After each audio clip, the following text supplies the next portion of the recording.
Vivek Chudamani, presented by Svayam Prakash Sharma, Part 19. Part 19 consists of verses 520 to 548. The disciple has realized the Atma. He has expressed his gratitude to his Guru and has prostrated himself before the Guru. The Guru then gives his concluding remarks, which he addresses to the disciple and which consist of the last two parts, Part 19 and Part 20. Vivek Chudamani. Seeing the worthy disciple who had attained the bliss of the Atma, who had realized the truth, who was glad at heart, and who had prostrated himself before his teacher, that ideal, noble teacher then again addressed the disciple with the following excellent words. He said, "The universe is an unbroken series of perceptions of Brahm, a series of existence, knowledge and bliss, Sat Chit Anand. Therefore, in all aspects, the universe is nothing but Brahm. Always and under all circumstances, see this with an eye of illumination and a serene mind. Is there anyone who has ever been found to have seen anything except forms all around him? In the same way, what is there except Brahm to engage the intellect of a man of realization? What wise man would discard the enjoyment of that supreme bliss and instead revel in things that are unsubstantial, in things that have no substance? When the exceedingly charming moon shines brightly in the sky, then who would want to see a painting of the moon instead of the real moon itself? When we see or we know unreal things, then there is never any satisfaction, nor is there the stoppage of misery as a result. Therefore, be satisfied with the realization of the bliss absolute, the one without a second, and live happily in a state of identity with that reality. Live happily, identified as that reality. O noble soul, pass your time seeing the Atma under all circumstances.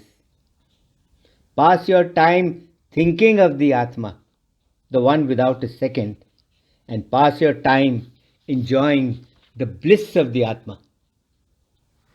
The Atma is infinite knowledge. The Atma is the Absolute. Having conceptions of duality in the Atma is just like imagining castles in the air, both of which are impossibilities.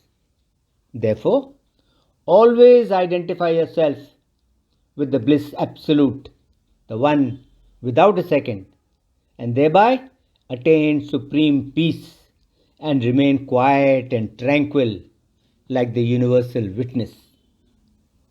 The mind, which is the cause of all the unreal imaginations, that mind becomes perfectly tranquil for the sage who has realization. This is in fact the state of tranquility in which, identified with Brahm, the sage constantly enjoys the bliss absolute, the one without a second.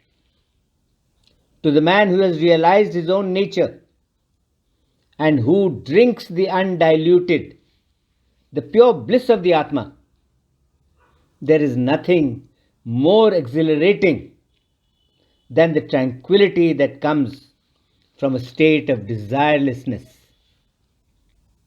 The illumined sage, whose only pleasure is in the Atma, he always lives at ease, whether he is coming or whether he is going, or whether he is lying down, or whether he is in any other condition. The noble soul who has perfectly realized the truth and whose mind functions do not meet any obstructions. He no longer depends upon conditions of place, upon conditions of time, upon conditions of posture, of direction, of moral discipline, of the objects of meditation, and so on. Therefore, what regulative conditions can there be in knowing one's own Atma? None whatsoever. To know that a particular object is a jar, what condition in fact is necessary, except that the means of knowledge to know it must be free from defect, which alone ensures the proper cognition of the object. For example, if we have to know a jar by sight, then the eyes must be able to see clearly, and there should also be a good light.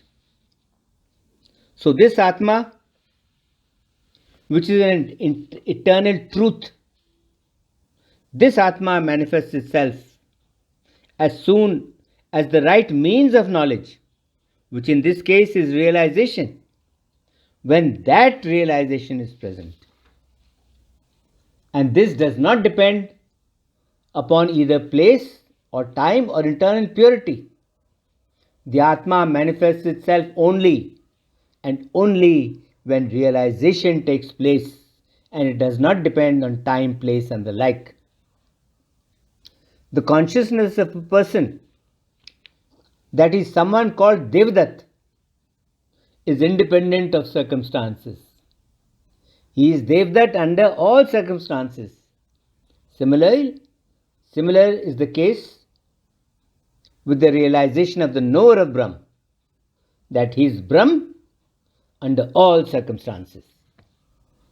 What indeed can manifest that Atma? What indeed can manifest that Brahm, whose luster is like the sun, and who causes the whole universe that is unsubstantial, that is unreal, and that is insignificant to appear at all? What indeed can illumine that eternal subject by which the Vedas, the Purans, and all the other scriptures are endowed with a meaning? Here is the self-effulgent Atma of infinite power that is beyond the range of conditioned knowledge, and which is still the common experience of all. Realizing which Atma alone, this incomparable knower of Brahm, lives his glorious life, freed from bondage, satisfied with undiluted, absolute, constant bliss. He is neither grieved by the sense objects, nor is he elated by them. He is neither attached to the sense objects, nor is he averse to them.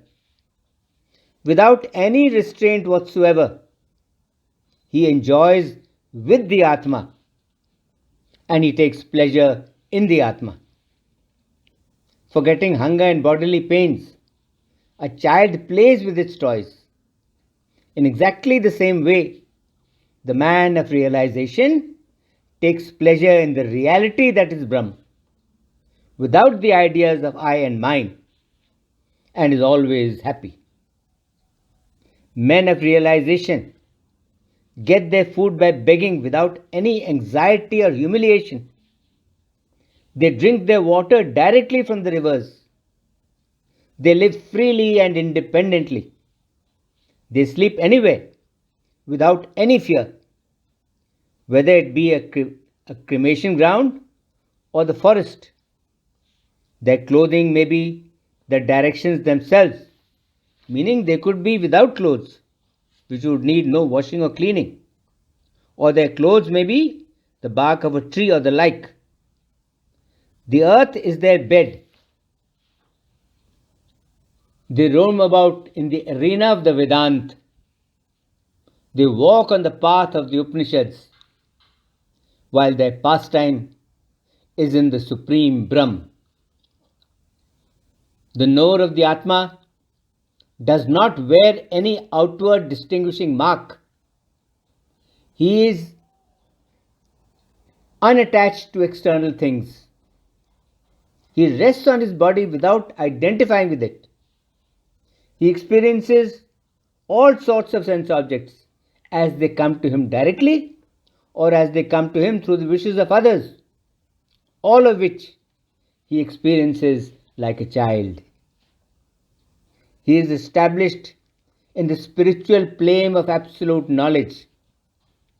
He wanders about in the world, sometimes like a madman, sometimes like a child, and sometimes like a ghoul.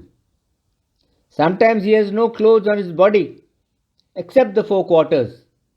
Sometimes he wears clothes, or perhaps skins or barks of trees. The sage lives alone and enjoys the sense objects. Since he is the very embodiment of desirelessness, he is always satisfied with his own Atma. He himself is present as the All, knowing the whole universe to be one with himself as the Atma. The man of realization lives sometimes like a fool. He lives sometimes like a sage. He lives sometimes as one possessed of regal splendor. He lives sometimes wandering about. He lives sometimes behaving like a motionless python that waits for its food to come to it. Sometimes he wears a benign expression. Sometimes he is honored. Sometimes he is insulted. Sometimes he is unknown. This is how the man of realization lives, always happy with supreme bliss. Though he is without wealth, yet he is always content. Though he is helpless, yet he is very powerful. Though he is not enjoying the sense objects, yet he is eternally satisfied. Though he is without exemplar, though there is no other like him, yet he looks upon all with an eye of equality. He considers all as equal. Though doing, yet he is inactive. Though he experiences the fruits of past actions, yet he is untouched by them. Though he is possessed of a body, yet he is without identification with it. He does not consider the body as his. Though he is limited, yet he is omnipresent. Pleasure or pain, good or evil, none of these ever touch the knower of Brahm, who always lives without the idea of the body. Since all these touch the body, and he does not consider the body as his own.